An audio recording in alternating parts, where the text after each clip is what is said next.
जय हिंद दोस्तों, मैं अंकुल स्वागत करता हूं आपका UP constable GK GS practice set की क्लास में। दोस्तों ये क्लास आपकी आगामी यूपी कांस्टेबल परीक्षा के लिए बहुत ही महत्वपूर्ण होने वाली है। तो बिना किसी देरी के साथ क्लास की शुरुआत करते हैं और क्लास की शुरुआत एक मोटिवेशनल थॉट के साथ करते हैं। आज का हमारा मोटिवेशनल थॉट है, लक्ष्य को पाने के लिए यदि हम तन मन और धन लगा देते हैं, सच कहता हूं दोस्तों, कुंडली के सितारे भी अपनी जगह बदल देते हैं। दोस्तों आप जितनी अच्छी से मेहनत करेंगे, आपकी किस्मत उतनी बदलेगी और आप सिलेक्शन के उतना करीब पहुंचेंगे। इसलिए इस बार सिलेक्शन किस्मत के सहारे नहीं, मेहनत के दम पे लेना है। तो इसी मोटिवेशनल थॉट के साथ क्लास की शुरुआत करते हैं। आज का हमारा पहला क्वेश्चन है, मानव शरीर में रक्त को शुद्ध करने वाला अंग कौन सा है? मानव शरीर में कौन सा अंग है जो रक्त को शुद्ध करता है? आपके ऑप्शन क्या है? फेफड़े, यकृत, हृदय या वृक्क या किडनी। ठीक दोस्तों, बात करते हैं फेफड़ों की, तो रक्त में जो ऑक्सीजन होता है उसको घोलने का काम और CO2 को बाहर निकालने का काम कौन करता है? आपका फेफड़े करता है। ये क्या करता है? रक्त में O2 को घोलता है और क्या करता है? CO2 को बाहर निकालता है। इसको क्या करता है? घोलता है, CO2 को बाहर निकालता है, ये निकालता है। ये कार्य कौन करता है दोस्तों? फेफड़े करता है। अगर बात करते हैं यकृत के, यकृत का दोस्तों मुख्य कार्य क्या होता है? यकृत का क्या होता है? पित्त रस का स्रावन करता है। ये पित्त रस का उत्सर्जन कहां से होता है? यकृत से होता है। कौन सा रस दोस्तों? पित्त रस का स्राव कहां से होता है? ये आपका यकृत से होता है। और दोस्तों क्या होता है, जो विषैले पदार्थ होते हैं रक्त में, उसको जो नष्ट करने का काम ये भी यकृत करता है। अगर बात करते हैं हृदय की, तो हृदय का दोस्तों मुख्य कार्य क्या होता है? ये दोस्तों क्या करता है? रक्त को पंप करता है। रक्त को पंप करता है, पंप करता है। इससे दोस्तों एक आवाज आती है लब डब की, और ये इससे क्या होता है दोस्तों? पूरे शरीर में रक्त का संचरण होता है। वृक्क का दोस्तों किडनी, इसका मुख्य कार्य क्या होता है? इसकी आपका आंसर हो जाएगा, ये क्या रक्त के शुद्धिकरण में सहायक होती है। कौन क्या होता है? किडनी होता है। हमारा दोस्तों अगला क्वेश्चन आज का, पौधों में भोजन का परिवहन किसके द्वारा किया जाता है? जो पौधों में भोजन का परिवहन है वो किसके द्वारा किया जाता है? आपके ऑप्शन है जाइलम, फ्लोएम या क्लोरोप्लास्ट या कोशिका भित्ति। देखिए दोस्तों, अगर बात करते हैं जाइलम की, जाइलम क्या होता है दोस्तों? दोस्तों जाइलम का कार्य क्या होता है? जो पौधों में जल होता है, जल प्लस खनिज, इसका दोस्तों क्या करता है? ये संचरण करता है, परिवहन करता है। जल और खनिज का परिवहन ये दोस्तों कौन करता है? जाइलम करता है। अगर क्लोरोप्लास्ट की बात करते हैं दोस्तों, ये किसमें सहायक होता है? प्रकाश संश्लेषण में। प्रकाश संश्लेषण में क्या सहायक होता है? प्रकाश संश्लेषण, प्रकाश संश्लेषण में सहायक जो क्लोरोप्लास्ट होता है, प्रकाश संश्लेषण में सहायता प्रदान करता है। कोशिका भित्ति दोस्तों क्या होती है? कोशिका भित्ति एक झिल्ली होती है। कोशिका भित्ति दोस्तों क्या होती है? एक झिल्ली होती है। ये पादप कोशिका जो होती है उसके चारों ओर पाई जाती है, जो जिससे कोशिका को मतलब सुरक्षित रखती है, या एक तरीके से वॉल का काम करती है। आपका जो फ्लोएम होता है, फ्लोएम इसका दोस्तों मुख्य कार्य क्या होता है? पौधों में जो भोजन का परिवहन होता है ये फ्लोएम के द्वारा होता है। और जाइलम का दोस्तों मुख्य कार्य क्या होता है? ये जल और खनिज का जो है परिवहन करता है। जैसे जा से जाइलम, जा से जल, और बाकी दोस्तों बचा फ्लोएम, तो फ्लोएम से भोजन हो गया। ये आपको याद करने की ट्रिक हो गई। बढ़ते हैं नेक्स्ट क्वेश्चन की ओर। हमारा अगला क्वेश्चन है, अशोक का प्रसिद्ध शिलालेख किस लिपि में लिखा गया है? जो सम्राट अशोक हैं, इनका प्रसिद्ध शिलालेख किस लिपि में लिखा गया है? और आपके ऑप्शन क्या है? ब्राह्मणी, देवनागरी, खरोष्ठी या पाली। देखिए दोस्तों, अगर पाली की बात करते हैं, पाली कोई लिपि नहीं है, पाली अपने आप एक भाषा है। किसकी भाषा है? बौद्ध धर्म की भाषा है दोस्तों। किस धर्म की? बौद्ध धर्म की भाषा है। कौन सी? पाली बौद्ध धर्म की एक भाषा है। ठीक दोस्तों, अगर बात करते हैं खरोष्ठी भी लिपि में अशोक के कुछ अभिलेख मिलते हैं, लेकिन वो अपने भारत में नहीं मिलते हैं। ये कहाँ दोस्तों? खरोष्ठी लिपि में जो अभिलेख हैं, ये अभिलेख ये दोस्तों कहाँ मिलते हैं? अभिलेख या शिलालेख कह सकते हो दोस्तों। खरोष्ठी लिपि जो है ये आपका पाकिस्तान साइड मिलते हैं, पाक या फिर अफगानिस्तान।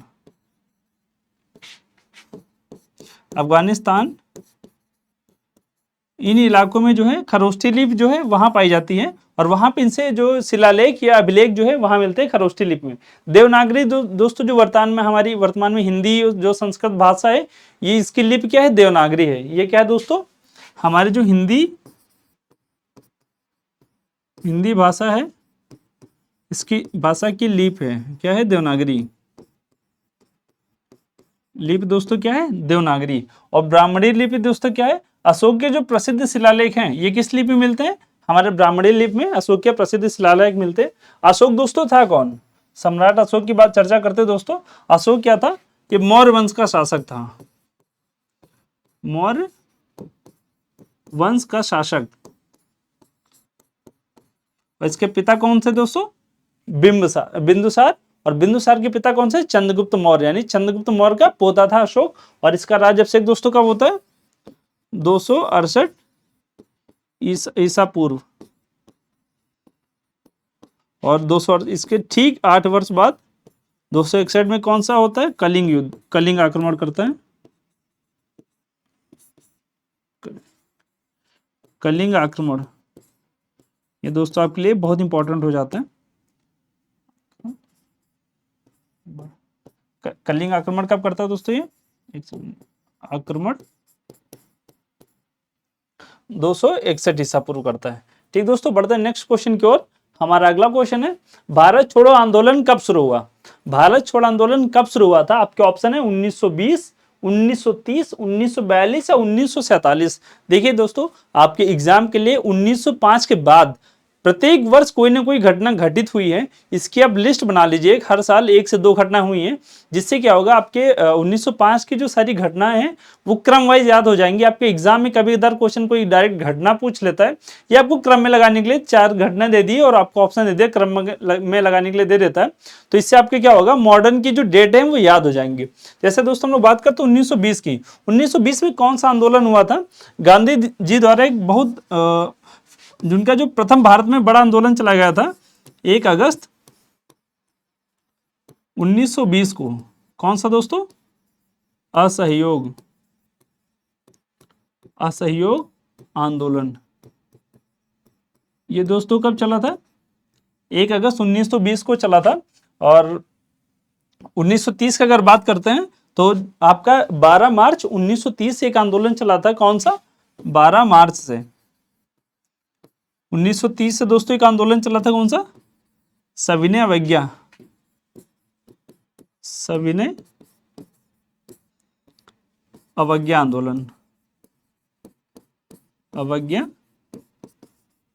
आंदोलन ये दोस्तों कब हुआ था, 12 मार्च 1930 से हुआ था। और 6 मार्च 1930 को ये 12 मार्च 1930 से चला था, और फिर ये तट पे पहुंच के 6 अगस्त 1930 को गांधी जी नमक कानून तोड़ के आंदोलन की शुरुआत करते हैं।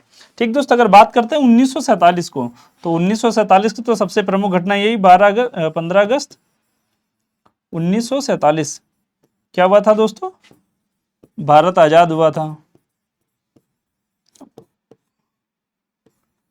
भारत आजाद दोस्तों कब हुआ था, 15 अगस्त 1947 को।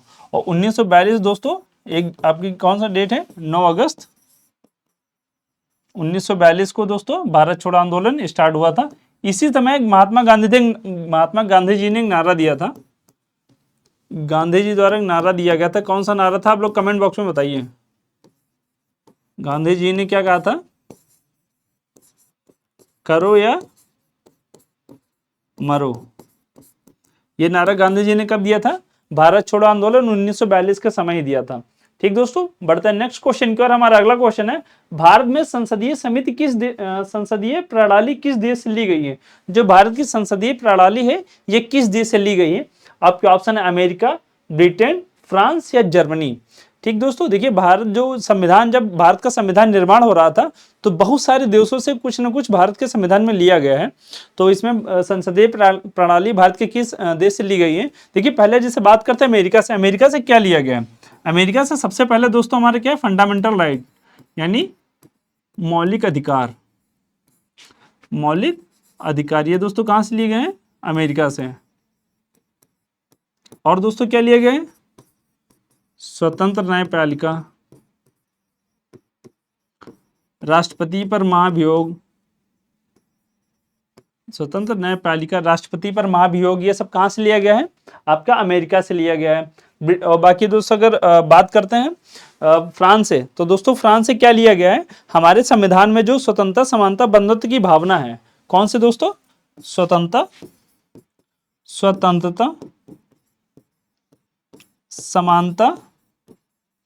समानता, बंधुत्व की भावना, बंधुत्व की भावना, ये दोस्तों कहाँ से ली गई है? हमारी फ्रांस से ली गई है। अगर दोस्तों बात करते हैं जर्मनी से, जर्मनी दोस्तों क्या है? इसके जर्मनी के संविधान को वाइमर का संविधान भी कहते हैं, जो हमारे आपातकाल के समय जो फंडामेंटल राइट जो है जिनका निलंबन हो जाता है, ये हमारे जर्मनी से लिया गया है। बाकी दोस्तों अगर बात करते हैं संसदीय प्रणाली, ये आपकी ब्रिटेन से ली गई है। ब्रिटेन से और क्या क्या लिया गया है?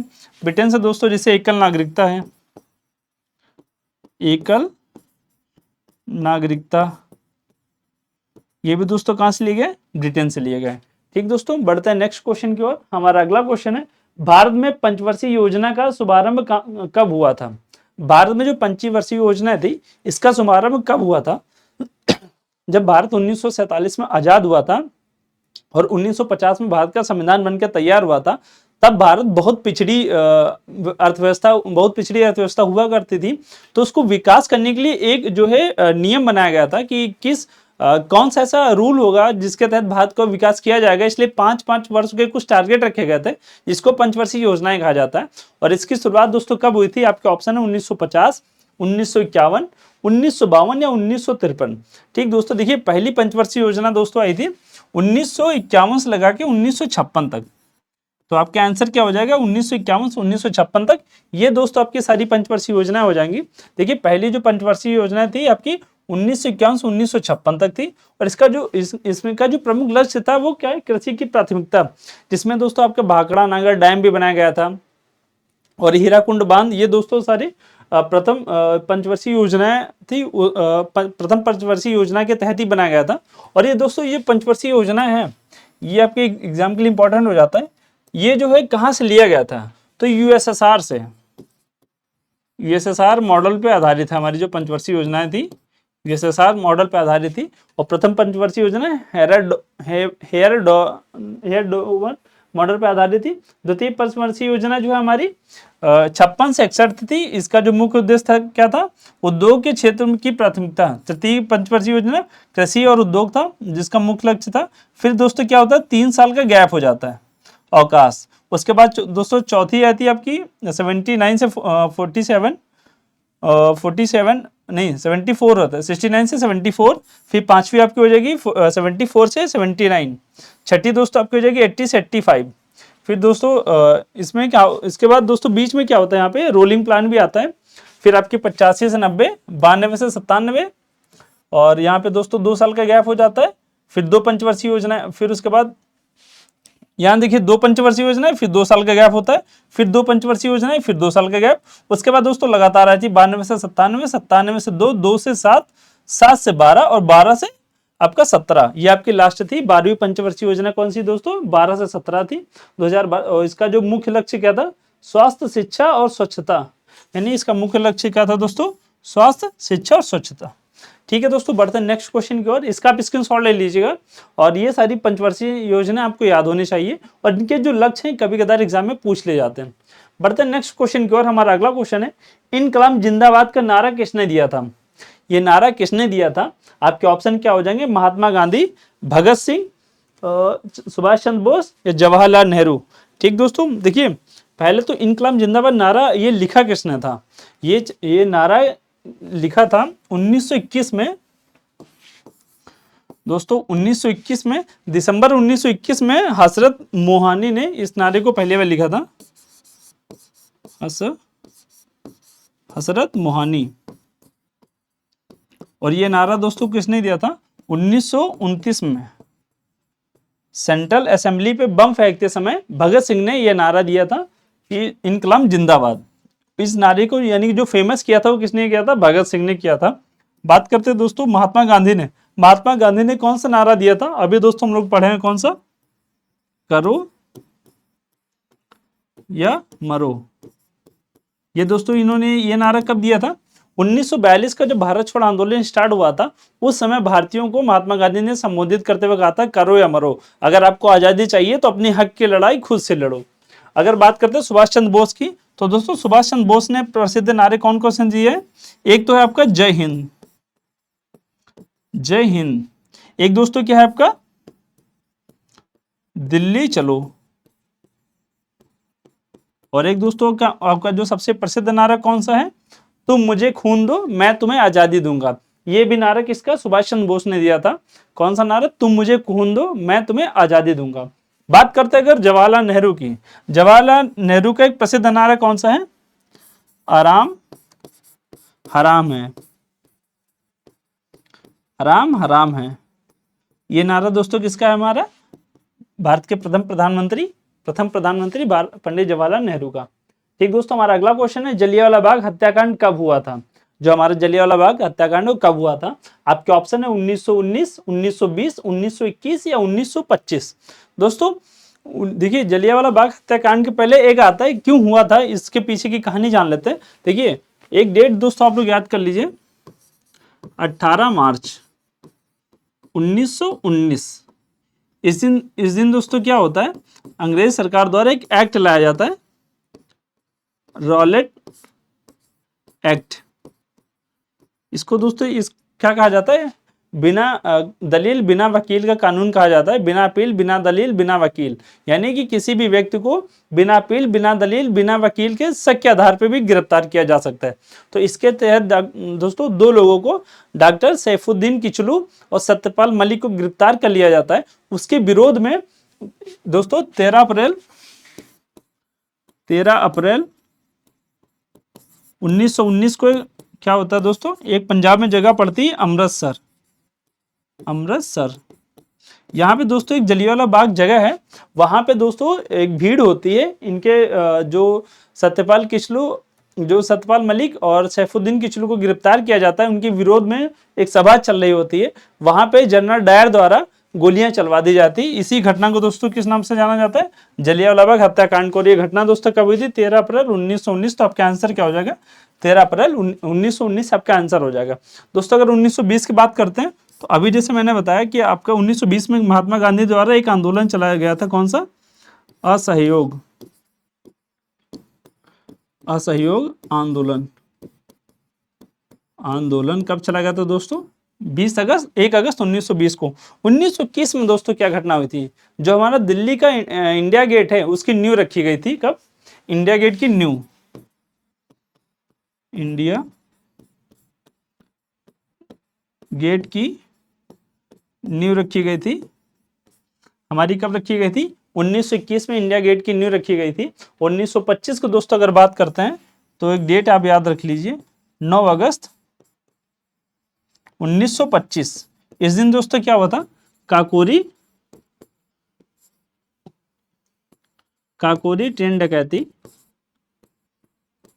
या जिसका भी नया नाम क्या हो गया दोस्तों? Train action. अभी काकोरी ट्रेन डकैती थी दोस्तों, इसका नया नाम क्या कर दिया गया? Kakori train action. ठीक दोस्तों, बढ़ते हैं नेक्स्ट क्वेश्चन की ओर। हमारा अगला क्वेश्चन है, भारत का सबसे बड़ा नदी द्वीप मांजुली किस नदी पे स्थित है? भारत का सबसे बड़ा जो नदी द्वीप है मांजुली, वो किस नदी पे स्थित है? आपके ऑप्शन है गंगा, ब्रह्मपुत्र, यमुना या गोदावरी। जैसे बात करते हैं दोस्तों गोदावरी की। गोदावरी दोस्तों क्या है? इसको दक्षिण भारत की गंगा कहा जाता है। और ये दोस्तों महाराष्ट्र जो है, हमारा जिला है महाराष्ट्र में एक जगह पड़ती है, नासिक के पास से निकलती है। और दोस्तों इसकी भारत में लंबाई कितनी है? 1485 किलोमीटर। इसकी भारत में कुल लंबाई 1485 किलोमीटर है। महाराष्ट्र के पास एक जगह पड़ती है नासिक, त्रिम्बकम पहाड़ी से निकलती है। यमुना दोस्तों यमुनोत्री से निकलती है। और ये गंगा की क्या है दोस्तों? सबसे बड़ी सहायक नदी है। ये क्या है? गंगा की सहायक नदी है। सहायक नदी यमुनोत्री से निकलती है दोस्तों। और ये इलाहाबाद के पास प्रयागराज, जिसका नया नाम है, वहां पे गंगा से मिल जाती है। और गंगा दोस्तों क्या है? गंगोत्री से निकलती है। इसकी भारत में टोटल लंबाई कितनी है? 2525 किलोमीटर। और ये भारत की सबसे लंबी नदी है। क्या है दोस्तों? भारत की सबसे लंबी भारत की सबसे लंबी नदी। ठीक दोस्तों, अगर बात करते हैं ब्रह्मपुत्र की, तो मानसरोवर के दक्षिण पूर्व से एक यारचुंगडुंग करके एक ग्लेशियर है, वहां से निकलती है नदी ब्रह्मपुत्र नदी, और अरुणाचल प्रदेश में नामचा बरवा के पास से मुड़ के भारत में प्रवेश करते हुए असम के रास्ते होते हुए बांग्लादेश में पद्मा के नाम से बहती है। दोस्तों इसी नदी पे एक द्वीप स्थित है जिसका नाम है मांजुली द्वीप। तो आपका आंसर क्या हो जाएगा? ब्रह्मपुत्र नदी। तो मांजुली द्वीप दोस्तों किस नदी पे स्थित है? ब्रह्मपुत्र नदी पे। ये दोस्तों देखिए यहाँ पे यारलुंग सांगपो यहाँ पे ग्लेशियर पड़ता है। तो यार ये देखिए इसका नाम क्या है? चेमाई योंग डोंग हिमनद है, ये ग्लेशियर है। यहाँ से दोस्तों नदी निकलती है और नामचा बरवा के पास यहाँ भारत में प्रवेश करती है। और ये यहाँ पे दोस्तों एक इसका द्वीप स्थित है जिसको क्या किस नाम से जाना जाता है? मांजुली द्वीप। मांजुली द्वीप ये ब्रह्मपुत्र नदी के बीचों बीच पड़ता है और ये इसकी कुछ सहायक नदियां हैं। जैसे यहाँ पे कौन सी? मानस हो गई, संकोच हो गई, रेडाक हो गई, और इधर सुमनश्री हो गई, कामेंग हो गई, ये धनश्री हो गई। ये दोस्तों इसके प्रमुख हैं सहायक नदी। लोहित, दिमाग या दिबाग, ये दोस्तों इसके प्रमुख सहायक नदियां हैं। बांग्लादेश में दोस्तों क्या होते हैं? ये गंगा से मिल जाती है और आगे किस नाम से बहती है? पद्मा नाम से बहती है। ठीक दोस्तों, ये ब्रह्मपुत्र नदी है और इसकी सहायक नदियां हैं। ब्रह्मपुत्र नदी पे ही द्वीप स्थित है, कौन सा? मांजुली द्वीप। बढ़ते हैं नेक्स्ट क्वेश्चन की ओर। हमारा अगला क्वेश्चन है, हरित क्रांति निम्नलिखित में किससे संबंधित है? हरित क्रांति वो किससे संबंधित है? आपके ऑप्शन है औद्योगिक उत्पादन, खाद्य उत्पादन, जल संसाधन या पर्यावरण संरक्षण। पर्यावरण संरक्षण की अगर बात करते हैं दोस्तों, देखिए पर्यावरण संरक्षण क्या होता है? जो हमारे पेड़ पौधे, नदी, झील, झरने हैं, इनका संरक्षण किया जाता है। इसके दोस्त क्या होता है दोस्तों? पेड़ पौधे, पेड़ पौधों का संरक्षण। ये दोस्तों पेड़ पौधों का संरक्षण किसके तहत होता है?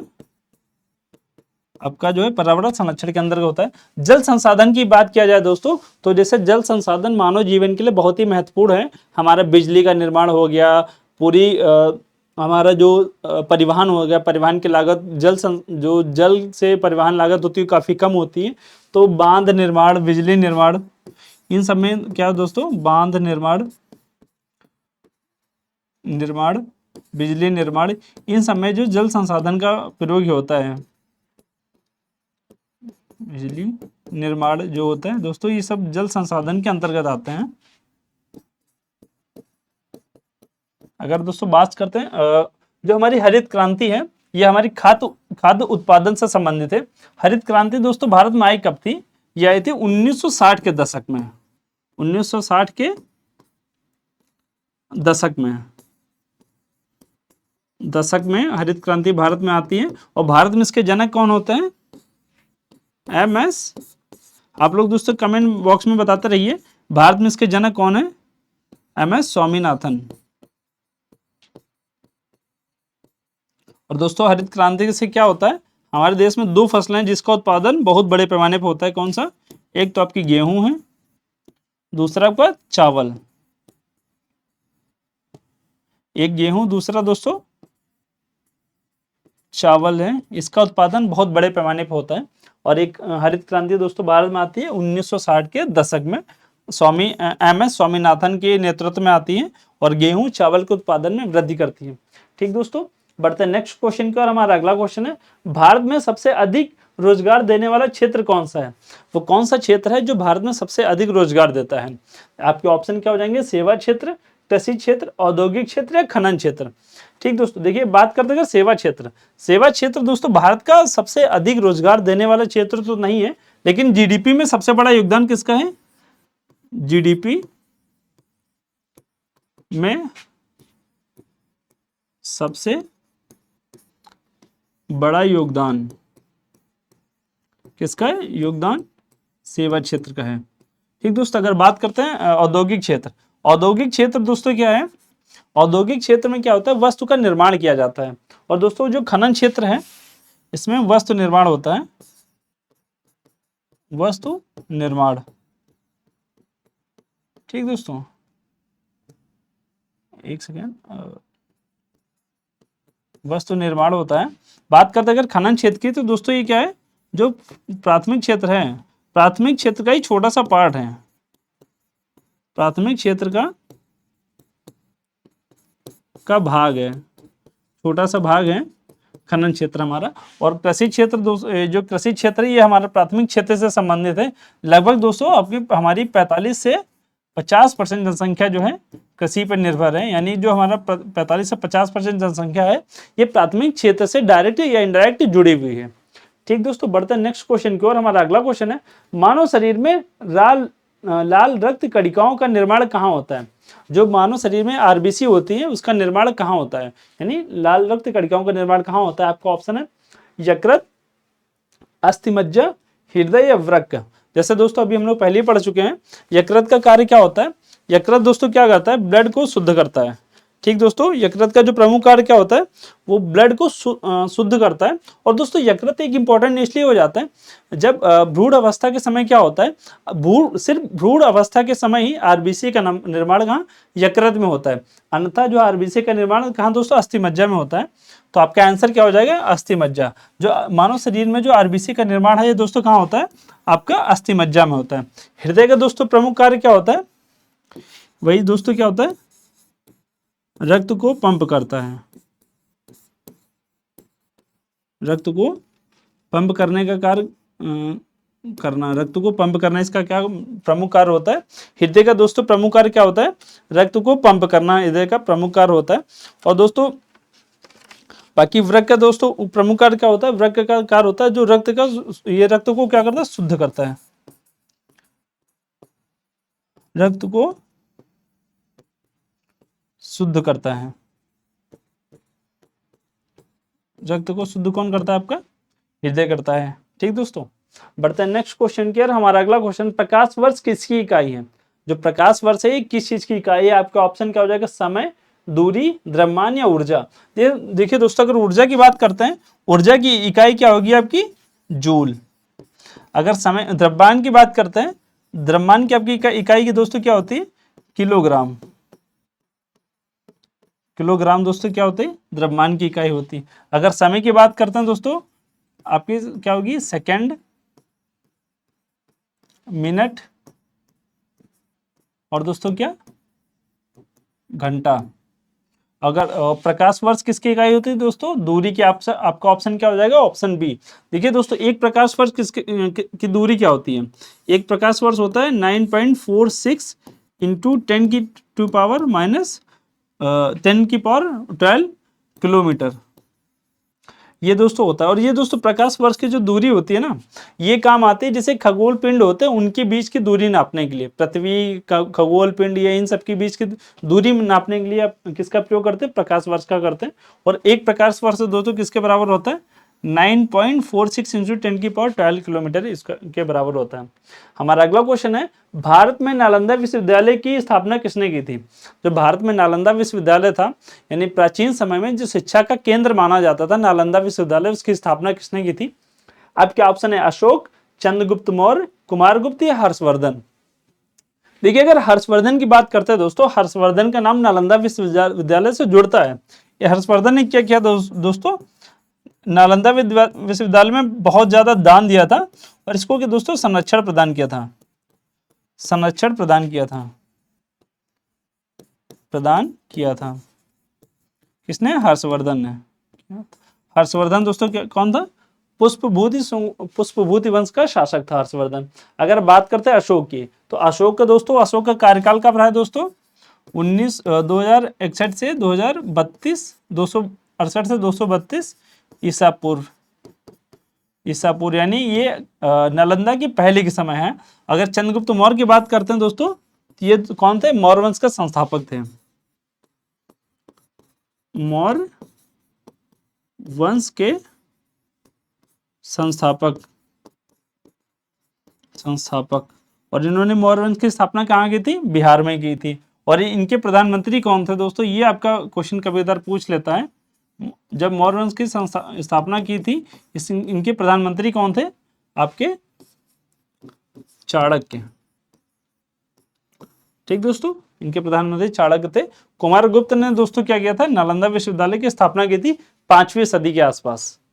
कब दोस्तों? 5वीं सदी में।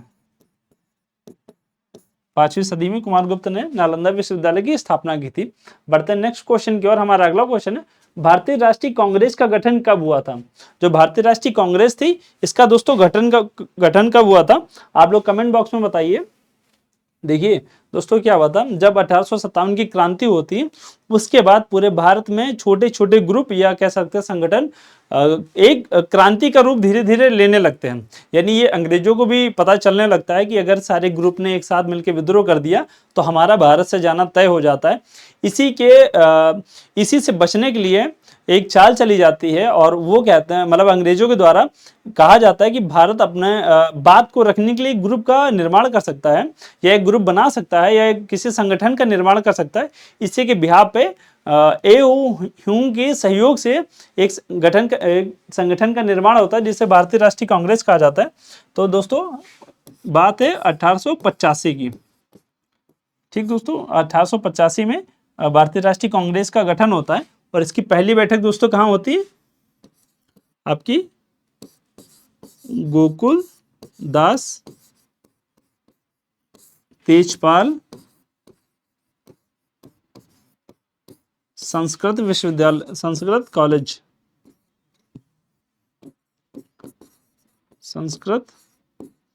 कॉलेज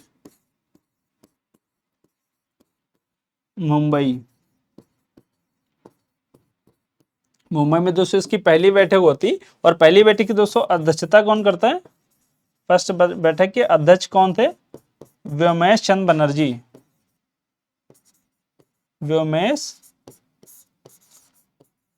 चंद्र बनर्जी। कौन दोस्तों? व्योमेश चंद्र बनर्जी दोस्तों क्या करते हैं? पहली बैठक की अध्यक्षता करते हैं व्योमेश चंद्र बनर्जी। और दोस्तों इस समय वायसराय कौन थे? जैसे हम लोग कांग्रेस के लिए एक शब्द पढ़ते हैं ना, कांग्रेस क्या थी? डफरिन के दिमाग की उपज थी। तो कौन थे दोस्तों इसके वायसराय कौन थे इस समय? अगर बात करते हैं 1885 में वायसराय की, हम लोग एक सेंटेंस नहीं पढ़ते हैं, कांग्रेस क्या थी? डफरिन के दिमाग की उपज थी। डफरिन, लॉर्ड डफरिन जो है, डफरिन इस समय क्या थे? इनके वायसराय थे। तो डफरिन वायसराय थे। और इसके जो अध्यक्ष थे, आपके अध्यक्ष, प्रथम अध्यक्ष कौन थे? व्योमेश चंद्र बनर्जी। और ए.ओ. ह्यूम ने दोस्तों ए.ओ. ह्यूम के सहयोग से 1885 में कांग्रेस की स्थापना होती है। कहाँ होती है दोस्तों? मुंबई में। और उसके बाद से हर साल इसका सम्मेलन होता है दिसंबर माह में, और 3 इसके जो है विशेष अधिवेशन बुलाए जाते हैं। बात करते हैं दोस्तों 1875 की। तो 1875 में दोस्तों क्या होते हैं? आर्य समाज की स्थापना,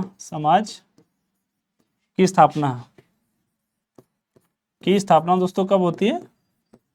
1875 में। ठीक दोस्तों, बढ़ते हैं नेक्स्ट क्वेश्चन की ओर। हमारा अगला क्वेश्चन है, हिमालय पर्वत श्रेणी किस प्रकार का पर्वत है?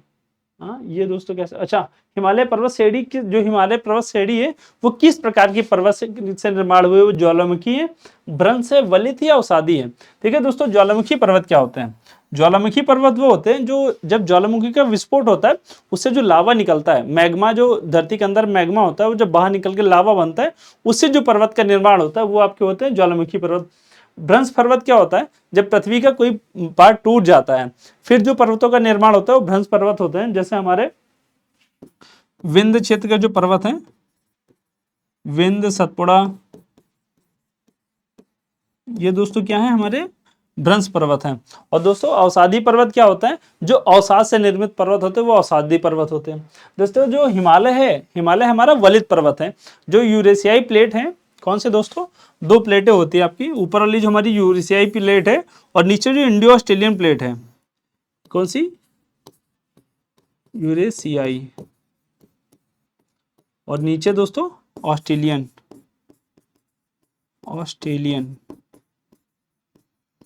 इन दोस्तों प्लेट की यहाँ पे टक्कर होती है, और इस टक्कर से क्या होता है दोस्तों? जिससे यहाँ पे 2 चीजों की टक्कर होती है तो फोल्ड का निर्माण होता है, और इसी फोल्ड से क्या होता है दोस्तों? हिमालय का निर्माण हुआ। इसलिए हिमालय कौन सा है? वलित पर्वत है। ठीक दोस्तों, बढ़ते नेक्स्ट क्वेश्चन की ओर। हमारा अगला क्वेश्चन है, कंचनजंगा चोटी किस राज्य में स्थित है? जो हमारी कंचनजंगा चोटी है किस राज्य में स्थित है? आपके ऑप्शन है उत्तराखंड, सिक्किम, अरुणाचल प्रदेश या जम्मू कश्मीर। दोस्तों अगर जम्मू कश्मीर की बात करते हैं तो काराकोरम लद्दाख श्रेणी में एक सबसे ऊंची चोटी पड़ती है K2 गॉडविन ऑस्टिन, ये भारत की सबसे ऊंची चोटी है। और दोस्तों यही जो K2 आपकी पड़ती है जम्मू कश्मीर में। अगर अरुणाचल प्रदेश की बात करते हैं दोस्तों, वहां आपकी चोटी कौन सी पड़ती है, नामचा बरवा, ये आपका दोस्तों कहाँ पड़ता है, ये चोटी आपकी पड़ती है हिमाचल प्रदेश में।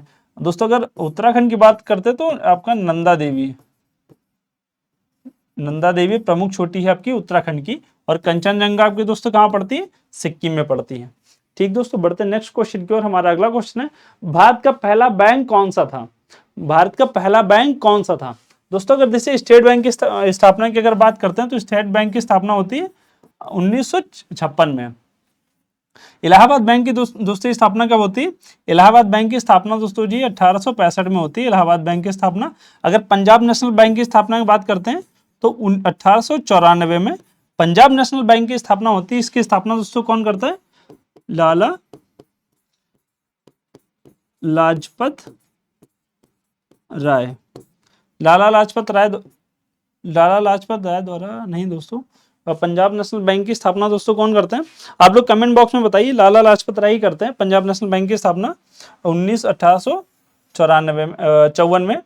और उसके बाद दोस्तों बैंक ऑफ हिंदुस्तान, ये भारत की पहली बैंक थी। इसकी स्थापना दोस्तों कब होती है, 1770 में होती है। और 1770 में बैंक ऑफ हिंदुस्तान की स्थापना होती है।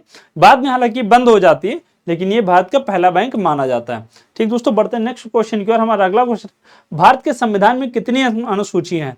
देखिए दोस्तों, अनुसूचियों से दो प्रकार के क्वेश्चन पहले तो बनते हैं कि भारत के संविधान के निर्माण के समय भारत में अनुसूचियां कितनी थी। जब भारत के संविधान का निर्माण हुआ था तब भारत के संविधान में अनुसूचियों की संख्या 8 थी। उसके बाद जैसे हमारा पहला संविधान संशोधन होता है, फिर 85, फिर आपका 73, 74, ऐसे 52 होता है, फिर 73, 74, 4 संविधान संशोधन द्वारा 4 अनुसूचियां और जोड़ी जाती है। और वर्तमान में भारत के संविधान में कितनी अनुसूचियां हैं दोस्तों, 12 अनुसूचियां हैं। तो वर्तमान में भारत के संविधान में अनुसूचियों की संख्या 12 है। ये दोस्तों आपकी 12 अनुसूचियां हैं। अगर बात करते हैं अनुसूची प्रथम में, तो अनुसूची प्रथम में दोस्तों किस चीज की चर्चा की गई, राज्य और केंद्र शासित प्रदेशों की चर्चा की गई। अनुसूची सेकंड में दोस्तों जो इनके वेतन भत्ते होते हैं, जिसमें राष्ट्रपति, मुख्य न्यायाधीश, उच्च न्यायालय, सर्वोच्च न्यायालय के न्यायाधीश, महालेखा प्रशिक्षक, विधानसभा अध्यक्ष, लोकसभा अध्यक्ष, इनके सबके वेतन भत्ते होते हैं। तीसरी अनुसूची में क्या होती है दोस्तों, शपथ और प्रतिज्ञान की बात की जाती है। और चौथी अनुसूची में दोस्तों राज्यसभा में सीटों का आवंटन की बात जो है चौथी अनुसूची में की गई। अगर बात करते हैं पांचवी अनुसूची की, तो असम, मेघालय, त्रिपुरा, मिजोरम छोड़कर जो SC/ST क्षेत्र हैं वहां पे जो नियम लागू होते हैं वो आपकी पांचवी अनुसूची में। और छठी अनुसूची में दोस्तों वही 4 राज्य जो उस पर छूट जाते हैं ऊपर, असम, मेघालय, त्रिपुरा, मिजोरम, इनके जो जनजातीय क्षेत्र होते हैं से संबंधित हैं, इन राज्यों को जो सहायता प्रदान की गई है, ये दोस्तों आपकी छठी अनुसूची में। सातवीं अनुसूची में दोस्तों आपको केंद्र, राज्य और केंद्र सूची, राज्य सूची और संघ सूची के विषय की चर्चा की गई है। जैसे संघ सूची में दोस्तों कितने 100 विषय हैं, केंद्र राज्य सूची में आपके 61 हैं और समवर्ती सूची में आपके 52 विषय हैं।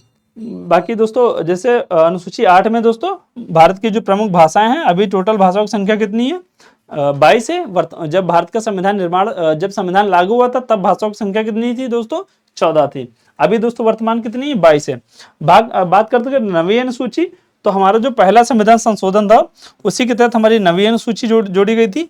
दर बदल से संबंधित 1885 में 92वें संविधान संशोधन द्वारा हमारी 10वीं अनुसूची जोड़ी गई। 11वीं अनुसूची दोस्तों जो है 73वें संविधान संशोधन पंचायती राज्य संबंधित है। ठीक है दोस्तों, किससे, पंचायती राज्य से। अगर बात करते हैं 12वीं अनुसूची की, तो हमारी नगर निगम से संबंधित है। और ये 74वें संविधान संशोधन 1992 से संबंधित है। ठीक दोस्तों, ये आपकी अनुसूचियां हैं 12, इसको आप याद कर लीजिए, ये तो आपको रटी होनी चाहिए, आपके एग्जाम के लिए इंपॉर्टेंट है। बढ़ते हैं नेक्स्ट क्वेश्चन की ओर। हमारा अगला क्वेश्चन है, भारतीय संसद की संयुक्त बैठक की अध्यक्षता कौन करता है। जो हमारे भारत के संसद में जो संयुक्त बैठक होती है उसकी अध्यक्षता कौन करता है। सबसे पहले दोस्तों ये जो हमारा संयुक्त बैठक है, ये भारत के किस आर्टिकल में इसकी चर्चा की गई है। तो दोस्तों अगर हम अनुच्छेद की बात करते हैं 108 में दोस्तों क्या है, संयुक्त बैठक की चर्चा की गई है, संयुक्त बैठक। और दोस्तों ये संयुक्त बैठक कहां से ली गई है, यह ऑस्ट्रेलिया के संविधान से लिया गया है। कहां से दोस्तों, लिख देता हूं, ऑस्ट्रेलिया के संविधान से भारत में लिया गया क्या संयुक्त बैठक। ठीक दोस्तों, इसकी अध्यक्षता कौन करता है? राष्ट्रपति, लोकसभा अध्यक्ष, राज्यसभा अध्यक्ष या उपराष्ट्रपति। उपराष्ट्रपति दोस्तों क्या होता है, वो जो उपराष्ट्रपति होता है वो राज्यसभा का पदेन सभापति होता है, लेकिन जो संयुक्त बैठक होती है इसकी अध्यक्षता कौन करता है? लोकसभा अध्यक्ष करता है। ठीक दोस्तों, आज की हमारी क्लास यहीं समाप्त होती है। आप लोग कमेंट बॉक्स में बताइए क्लास कैसे लगी। आपकी क्लास अब रेगुलर आएगी दोस्तों। आपका एग्जाम बहुत पास है, आप लोग लगातार मेहनत करते रहिए, आपका जीके जीएस का सारा पोर्शन यहीं से कवर होगा। ठीक दोस्तों, जय हिंद, जय भारत।